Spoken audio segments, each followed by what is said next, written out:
Yo, what's up? Welcome back to another episode of the SWUS. NBA Thursday, we got 7 games on the board. I think I went through 5 of them. There was a couple that had back-to-backs with teams playing late, so I skipped those, and we'll go through them on the live show. But I went through 4 or 5 of them. As far as Wednesday night goes, I'm having a good one. I am 4-0 right now, flirting with a sweep of the board here. But I have the Kings, and there's still a lot of time left in that game. As I'm recording this, there's still a whole quarter left. Kings are winning. So if Kings win this and cover, well, obviously they'll cover their dogs. But if the Kings win this, I will sweep the board. But it's a good day regardless. Thursday, 7 games on the board. Let's go. Welcome to the SWUS. The SWUS. SWUS. Hey, get the SWUS. First up, Brooklyn on the road in Detroit here. Pistons catching 2.5 points at home. The total sitting at 217.5. Let's take a quick look at the spreadsheet. And according to the model, we should see a 3-point Nets win. Final score 111-108 Brooklyn. Injuries and inactives, and we'll start with Brooklyn. Got a few names on the list here. Both Cam's out. Cam Johnson has been ruled out. Cam Thomas has been ruled out. Ben Simmons has been ruled out. Day'Ron Sharpe on the injury report as well. He's listed as questionable. On the Detroit side, just Grimes. Quentin Grimes is on the report. He's actually been ruled out. Other than that, Pistons should be at full strength for this one. Betting trends on the Nets side, 4-2 against the spread in their last 6. So the Nets have been covering the number here and there. That being said, they've played some seriously injured teams recently. But check this out. 3-15 against the spread in their last 18 on the road. Good Lord. And on the season, they're 2-4 against the spread as road favorites. On the Detroit side, 4-2 against the spread in their last 6 overall, 8-3 against the spread in their last 11 at home. So nice looking trends for the Pistons there. And this particular head-to-head matchup has tilted towards Detroit. Brooklyn just 4-8 against the spread in their last 12 meetings against the Pistons, 2-5 against the spread in their last 7 trips to Detroit. Trends for the total, Nets 3-1 to the over in their last 4, but they're 0-5 to the under in their last 5 on the road. On the Detroit side, it's been all unders for the Pistons. 1-9 to the under in their last 10 overall. 1-7 to the under in their last 8 at home. This particular matchup, though, all overs. 7 straight overs in meetings between the Nets and Pistons. 7-1 to the over in the last 8 meetings in Detroit. So let's match these two teams up on the court. We'll start with some overall net efficiency numbers. Now, in the last 10 games, the Nets are 23rd in overall efficiency. And they're actually 5th in strength of schedule in that time. But if you look at the last 5 games specifically, when we started seeing the Nets have a little more success, look who they played. I mean, they played the Magic. We'll give them that. Orlando's a solid team, but they played a shorthanded, injured Hawks team twice, a G League Memphis Grizzlies team, and a completely depleted Philadelphia 76ers team with no Maxey, no Embiid, no Covington. I mean, you know what's going on with the Sixers. So the point being, yeah, the Nets have had some success recently, but look who they played. Meanwhile, on the Detroit side, in the last 10 games, the Pistons are just 29th in overall efficiency, but they're 3rd in strength of schedule. And listen to who they've played. Miami, Orlando, Cleveland, Chicago, the Knicks, Magic again, Pacers, Suns, Lakers, Clippers. I mean, that's a serious stretch of schedule there for the Pistons. So the reason I brought that up first is, in my opinion, right now, the Nets would be a team I would categorize as overvalued, while the Pistons, I would say, are undervalued. The Brooklyn Nets will be by far the easiest competition Detroit's seen since their game against the Blazers back on February 8th. That was almost a month ago. By the way, they won that game outright against Portland. So yeah, I think the Pistons are kind of undervalued here, and I'm leaning towards Detroit before I even look at anything. Let's start with the matchup for Brooklyn's offense. And as far as the major 4 factors here, edge goes to the Pistons. Everything except for free throw rate. The Nets should get some trips to the foul line here, 16th to 29th. But I mean, look at the other categories. EFG, 16th to 25th, 9th to 18th in rebounding, 9th to 21st in turnovers. So solid edge for the Pistons defense here. When we're talking about the Nets offense, obviously we need to look at shot zones for jump shooting, because we know that's what the Nets do. In the last 10 games, they're 9th in frequency from the long mid range, 8th in frequency from above the break, 7th in the corner 3. I mean, that's what the Nets do. They take jump shots. Detroit's defensive numbers against jump shooting aren't great. 18th and 22nd in the last 10 games, but they've played a very hard schedule. And I will say, look at the frequency for above the break 3s, 6th. So the Pistons have been putting pressure on the perimeter, limiting opponents' attempts from out there. So something to take note of. On the other side of the court, we got the Pistons offense, and you got to give the edge to the Nets defense here. I mean, 28th to 18th in EFG, Nets should be able to create some turnovers here. Brooklyn also has the advantage in the rebounding department. So, yeah, definite edge towards the Nets defense. Brooklyn's defense is definitely a tough unit to get a read on right now because they seem to be changing things up. I mean, all season, this was a solid interior defense, and they struggled against jump shooters. But recently, it's been the opposite. They got great numbers against the three ball in the corner three, top 10 and everything. Also, 8th against the long mid-range as well. So the Nets have been playing great defense against jump shooters, but their defense on the interior completely fallen off. 16th in efficiency at the rim, 21st in the paint in the last 5 games. The Pistons offense definitely doesn't have great looking numbers scoring on the interior recently. In the last 5 games, they're actually towards the back. But look who they played. Orlando, Miami, Cleveland. I mean, elite interior defenses. If we stretch it out to the last 10 games, the Pistons are top 10 in shot frequency, both in the paint and at the basket. So I expect the Pistons to get back to their roots here and start attacking the interior. As far as betting this game, I'm sure you've guessed it based on my notes. I'm on the Pistons here. I already bet it. I grabbed it at 2.5. I also sprinkled the money line. Give me the Pistons. Next game. Minnesota on the road in Indiana here. Pacers are catching 2 points at home. Total sitting at 229. Let's take a quick look at the spreadsheet. And according to the model, we should see a 3-point T-Wolves win. Final score 115-112 Minnesota. Injuries and inactives, and we'll start with Minnesota. Karl Anthony Towns out. No Towns for this one. He's been ruled out. But McLaughlin on the report as well. He's listed as questionable. On the Indiana side, we got Mathurin on there. He has been ruled out for this game. Other than that, Pacers should be at full strength. Before we get into this one, we need to take note that the Timberwolves are rested. They're coming into this one on 2 days rest, and they're 6-2 on the season, straight up on 2 days rest. That being said, on the season, on 2 or 3 days rest, so when they're rested, just 4-6 against the number. So really haven't covered. And also, this is the first leg of a back-to-back, and they've got the Cleveland Cavs on deck. So I take that and do with it what you will. But I don't know if I love the spot for Minnesota. Betting trends on the T-Wolves side, just 1-6 against the spread in their last 7 overall. They are 5-1 against the spread in their last 6 on the road, though. Indiana 6-9 against the spread in their last 15 overall. They are 3-1 against the spread in their last 4 at home, though. So kind of the same reverse pattern there.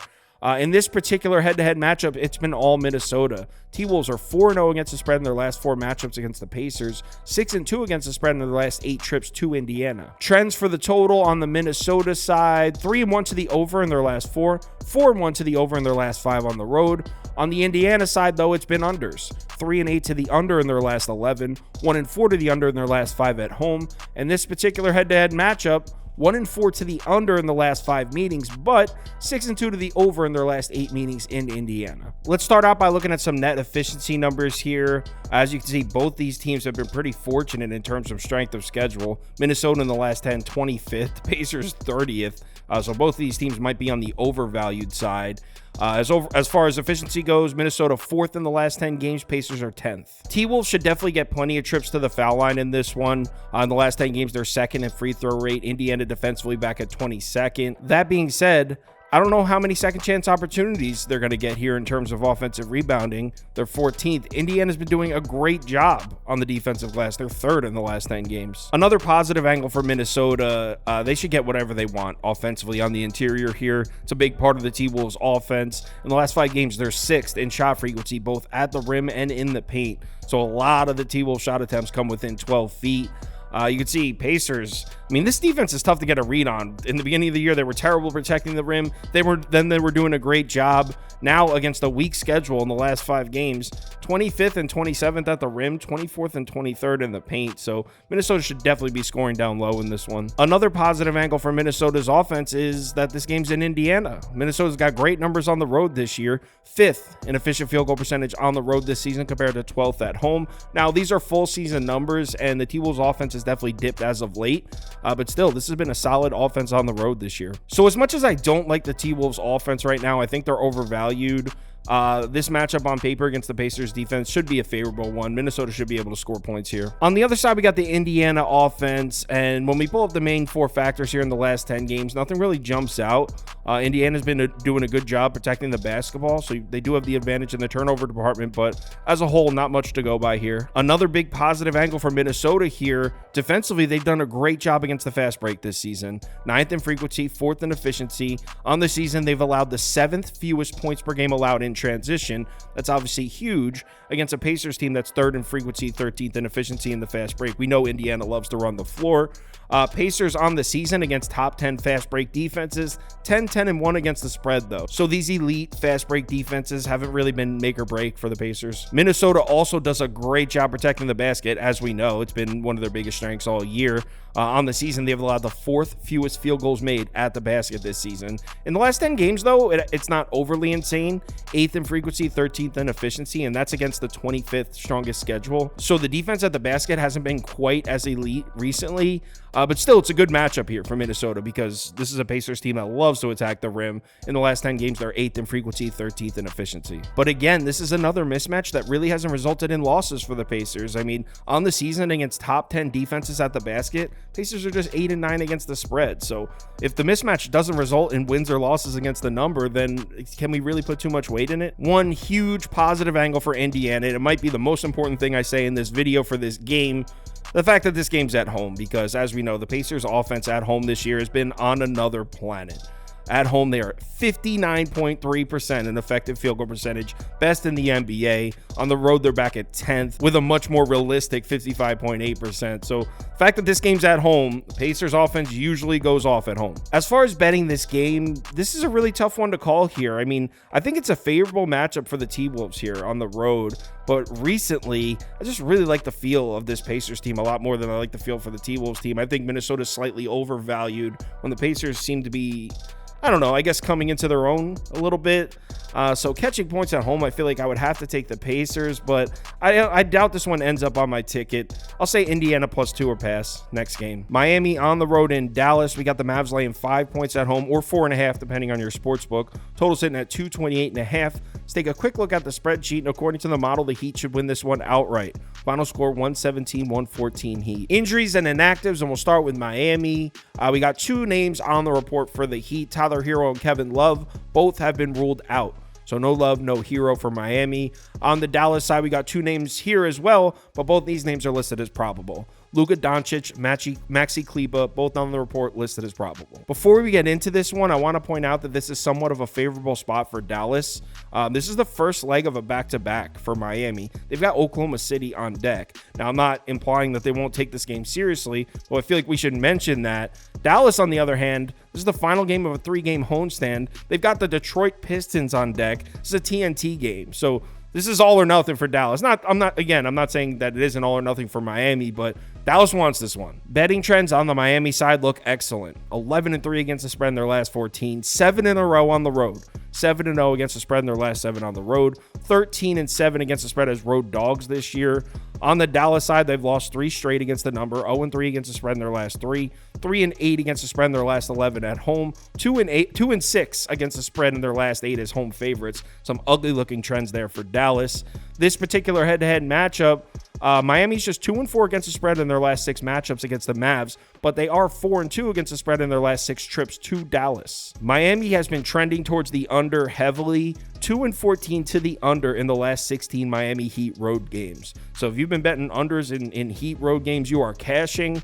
On the Dallas side, we got 4-1 to the over in their last 5, but they're 3-8 to the under in their last 11 at home. So let's start by looking at some net efficiency numbers, and we got Miami at 6th overall in the NBA, Dallas back at 25th. So looks like obviously Miami has been much better than Dallas. That being said, strength of schedule, Miami 25th in the last 5, Dallas 3rd. So the Mavs have played a significantly stronger schedule. But if you actually take a closer look at the Mavs' recent schedule, they played the Pacers, but that was at home in Dallas, where we know the Pacers aren't as good. They played the Sixers without Embiid. The Celtics, I'll give you, that was a tough game. The Raptors, and then they played the Cavs, who, yeah, that'll show up as a great win or a great game in the strength of schedule department, but we know Cleveland's been ice cold recently. So I would argue that 3rd in strength of schedule for Dallas in the last 5 needs to be taken with a grain of salt. Let's look at the matchup for the Heat offense here, and we got to give the edge to Miami. Although they're probably not going to get many second chance opportunities here. Dallas does have the rebounding edge, but look at turnovers, 9th to 27th, EFG 10th to 20th. So yeah, edge goes to the Heat offense. I do have good news for the Dallas Mavericks defense, though. Miami is not an offense that runs the fast break. On the season, they're just 22nd in frequency, 28th in efficiency. The reason that's good news, Dallas has struggled to defend the fast break all season. So the fact that they're seeing an offense that doesn't run it is definitely a positive angle for Dallas. When we pull up the shot zones for the Heat offense, obviously we got to look at that short mid-range shot, the paint shot. First in frequency in the last 10 games. They're always first in frequency there. And over the last 10 games, Dallas defensively against that zone, 20th in efficiency. So a nice little mismatch for the Heat there. And that zone's been a struggle for Dallas defensively all season. In the last 5 games, they're 28th against that zone and 25th on the full season. Against teams ranked in the bottom 8 in defensive efficiency in that shot zone, Miami's 10-4 against the spread, so they're taking advantage of this. Now, this is a small shot zone, the short mid-range shot. Normally, I wouldn't spend all this time isolating one matchup, the short mid-range shot. That's kind of crazy. But with the Heat, you got to make an exception. In the last 5 games, 31% of the Heat shot attempts have come from that zone, 8 to 12 feet. They live there. So the fact that Dallas really struggles to defend that shot, it's actually kind of significant. It's something to take note of. On the other side of the ball, we got the Dallas offense. And as far as the main 4 factors go, not much to go by here. Miami's the slight edge in free throw rate, 6th to 14th, but really no angles to be found here in the last 10 games. Positive angle for Miami's defense. Dallas likes to run the fast break. On the season, they're 11th in frequency, 9th in efficiency. That's a pretty solid part of their offense. I don't know if that's going to be there. Miami's been excellent defending in transition all season, 5th in both frequency and efficiency against the fast break. On the season, they allow the 2nd fewest points per game in transition. So I don't know if the fast break is going to be there for the Mavs. And on the season, Dallas is just 7-12 against the spread against top 10 fast break defenses. As far as shot zones for the Dallas offense, obviously we got to look at the jump shooting numbers. 12th in frequency from above the break, 6th in frequency from the long mid range.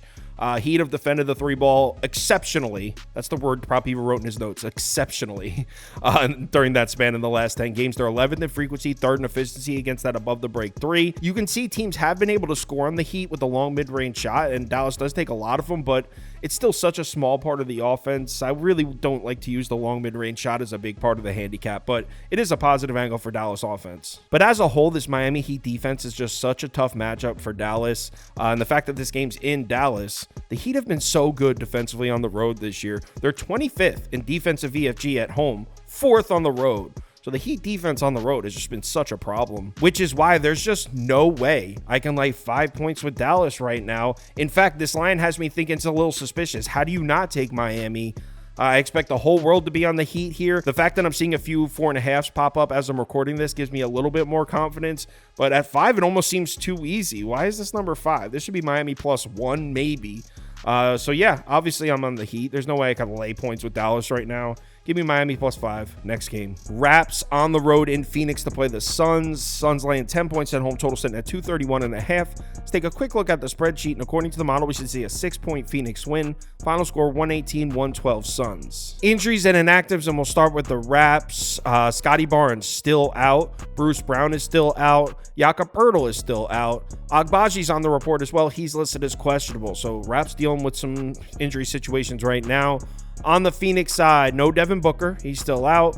Okogie as well. Okogie's on the report. He's been ruled out as well. So before we get into this one, I want to point out that I kind of like this spot for the Raps. You got Toronto coming off an embarrassing loss. They got beat by 41 points at home by the Pellies. New Orleans went 24 of 49 from 3 in that game. They just got lit up from outside.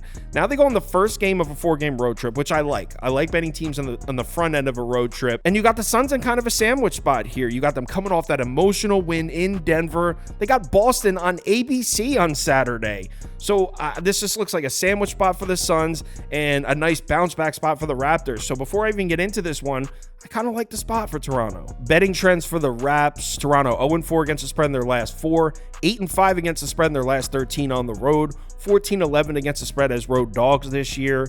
On the Phoenix side, just 2-5 against the spread in their last 7, 0-3 against the spread in their last 3 at home. On the season, they're 12-16 against the spread as home favorites. This particular head-to-head matchup, Raps are 4-1 against the spread in their last 5 matchups against the Suns, but they're just 2-6 against the spread in their last 8 trips to Phoenix. Toronto on the road has been all overs, 11-3 to the over in their last 14 road games. Suns, however, have been all unders, 8 straight unders for the Suns, and 0-5 to the under in their last 5 at home. So conflicting total trends there. This particular matchup, 1-4-1 to the under in the last 6 meetings, but 5-2-1 to the over in their last 6 meetings in Phoenix. So conflicting trends there as far as the total. So let's start with some net efficiency numbers, and it doesn't take an expert to tell you this. The Suns have been playing better basketball than the Raptors. I'm pretty sure that's a given. In the last 10 games, the Suns are 12th in net efficiency, Toronto back at 26th. And here's the kicker. The Suns have actually played a harder schedule in that span. In the last 10 games, they're 12th, Toronto back at 23rd. We'll start with the matchup for the Raps offense, and there's actually a couple things that jump out at me that I like. In the last 10 games, look at the rebounding and turnover edge. Raps should get some second chance points here as far as offensive rebounds, and they've also done a decent job protecting the ball. So Toronto offensively, even though they're not the best shot making group in the world, they should have the maximum amount of possessions in this game. We do have to take note though that the Raptors have done a much better job rebounding the ball at home than on the road. Their total rebound rate drops from 14th at home to 22nd on the road. I still like the matchup for the Raptors on the glass, but on the road where they're not as effective and there's no Scotty Barnes, no Jakob Poeltl. So kind of tough to call there. Something else to look at for the Raptors offense, we know they're going to get out in transition and run the fast break. They're actually now first in fast break frequency on the season. Suns fast break numbers on defense are kind of weird looking. They're 25th in frequency, so they allow a lot of fast break opportunities from their opponents, but they're 7th in efficiency, so they're pretty good at defending them. I don't know what I think about that. I think the Raptors should be able to give the Suns problems, especially in this weird sandwich spot. I think that fast break should catch Phoenix off guard a little bit. Another thing we know about Toronto's offense is they're coming for the basket. In the last 10 games, they're 7th in frequency and 7th in efficiency, so they've been attacking the rim and they've been good at it. They've been very efficient scoring down there. Look at the Suns' defensive numbers in the last 10. It's the same exact story as their fast break numbers. 25th in frequency, so they're allowing a lot of teams inside to take shots at the basket, but they're first in efficiency, so they're funneling opponents in, making them take contested layups. I like that matchup for the Suns' defense. I will say, though, Toronto's been a more efficient shooting team on the road. 28th in effective field goal percentage at home, 12th on the road. So if you're looking for a reason to bet the Raptors, that could be something. They've been better shooting the ball on the road. And to take it a step further, look at the Suns' defensive numbers in the same stat. Effective field goal percentage. Suns 12th at home, 2nd on the road. So Suns have been better on the road as well. So maybe the fact that this game's in Phoenix is a positive angle for Toronto's offense. On the other side of the ball, we got the Suns' offense, and you would probably think this is an absolute mismatch for Phoenix, right? These numbers are surprisingly close in the last 10 games. Suns do have the advantage on the boards, though, 11th to 26th in the offensive rebounding department, so Phoenix should get some second chance opportunities. But as a whole, this isn't an overall mismatch. And I think the most important thing to take note of on this side of the court is on the interior. Remember, there's no Jakob Poeltl, there's no Scotty Barnes for the Raptors. Protecting the basket should be a serious issue. It's a serious issue for them anyway, even when they're healthy. So without them, that should be a gaping hole in the Raptors' defense. Here's the thing, though. Phoenix doesn't really take shots down there. Look at their shot frequency numbers in the last 10 games. 23rd in the paint, 26th at the rim. So Phoenix might not be the best offense to exploit that. I think it's a spot to bet the Raptors, man. I know the Suns look great in that game in Denver, but like I said, I hate this spot for Phoenix. There's no way in hell I would lace 10 points with the Suns. They haven't been good as home favorites. I mean, this would be the spot to fade the Suns. The question is, are you able to do it with the Raptors with no Barnes and no Poeltl? I think I'm gonna. I haven't bet this one yet, but I think I'm going to take the 10.5 with Toronto. Give me the points. Next game. Last game I'm going to go through, and it's a good one. We got Boston on the road in Denver. I think Denver is catching 1 point as of right now, but this is pretty much a pick 'em. You will probably get minus 110 on both sides if you look.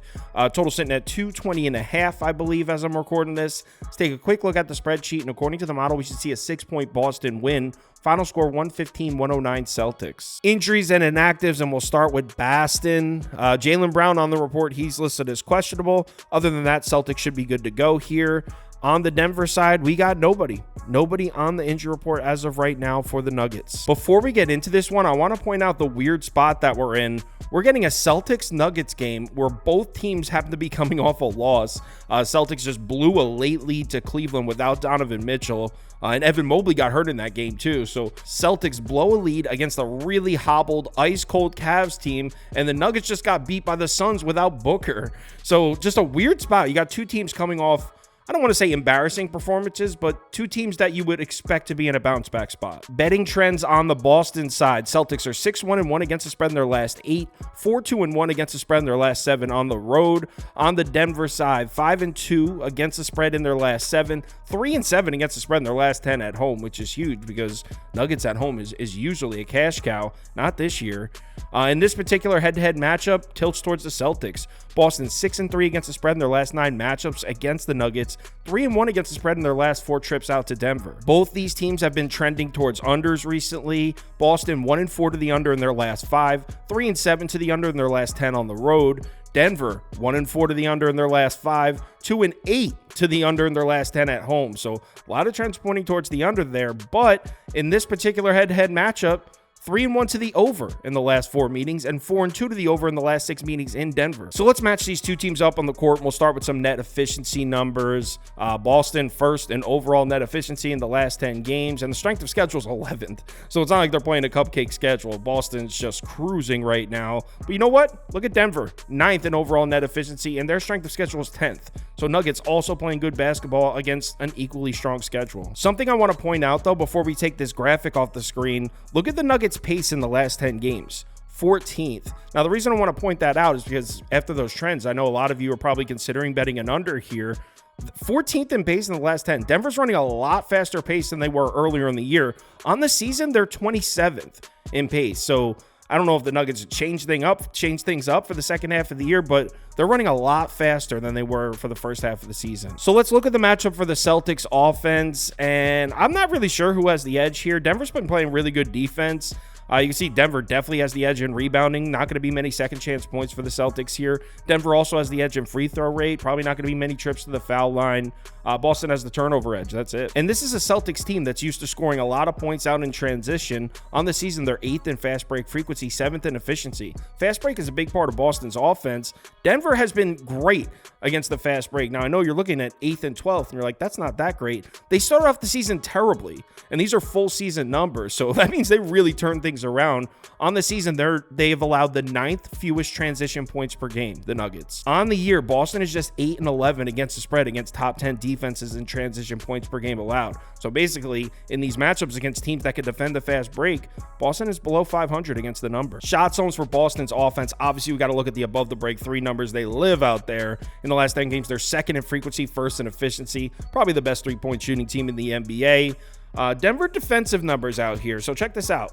3rd in frequency. So they put a lot of pressure on the perimeter, limiting shot attempts, but 26th in efficiency. So what that tells me is Denver opponents only shoot that above the break shot if they're wide open, which means they're putting pressure on the perimeter. I'm not really sure what to take away from that. Another shot zone we have to take a look at now when we're doing Celtics games, at the basket. In the last 5 games, they're 2nd in frequency at the basket, 9th in efficiency. And if you've been handicapping Celtics games this whole year, you know that's wild. I mean, for the first 45, 50 games of the season, this team wanted no part of the paint. Now they're attacking the basket a lot. Maybe they're turning on in the second half of the year. Who knows? But that's actually good news for the Nuggets because protecting the rim's been a strength for Denver defensively. In the last 10, they're 4th in frequency, 13th in efficiency. That's in the last 5. I'm sorry. So Denver's done a good job protecting the basket. On the other side of the ball, we got Denver's offense, and this is where you can find value for the Celtics. If you're betting Boston here, Celtics defense has been out of this world. I mean, in the last 10 games, look at these numbers. Boston, EFG 3rd, offensive rebounding rate 1st. Free throw rate 3rd. I mean, the Celtics defense is playing really well right now. I will say turnovers 30th. They're not creating turnovers, but they're doing everything else so well, kind of who cares. But we have to remind ourselves that we're talking about the Nuggets in Denver here, and sometimes it doesn't even matter how good the defense is. On the season, Denver is 15th in efficient field goal percentage on the road, 5th at home. And as we know, the Denver Nuggets offense at home is a problem dating back to last season. I mean, they are the defending champions. So as good as the Celtics defense has been, there's no way I can count on a team going on the road into Denver and shutting down that offense, which is why I'm taking the Nuggets here. Now, I want to say, I don't know if there's a ton of betting value on this game, but it's an awesome one. We're all going to be watching it. I obviously want to have some money on it. So I'm betting Denver. That being said, if you're taking Boston here, I get it. If you're going by numbers in the last 10 games, last 20 games, Celtics is probably the move, but Denver at home as an underdog is just crazy. I think the Nuggets show up for this one and make a statement. So I want to be on Denver as dogs. So give me the Nuggets in this one. As I mentioned earlier, we got back-to-back shows. 3 p.m. Eastern time, we're going college basketball. 4 p.m. Eastern time, we're going NBA. We'll go through all the games. I'll have guests on. We'll make our final decisions like we always do. If you're able to make it, we'd love to see you in the comments. If you want my top bets for all sports parlays of the day, or you'd like to join our Discord, I've been posting overnight bets too. So if you want to check out if any early lines I jumped on, you can go on KyleKirms.com. Everything's right there on the homepage. NBA Thursday night, we got 7 games on the board. Coming off a nice Wednesday, let's keep that rolling. Remember to bet responsibly, and I'll talk to you in the Discord.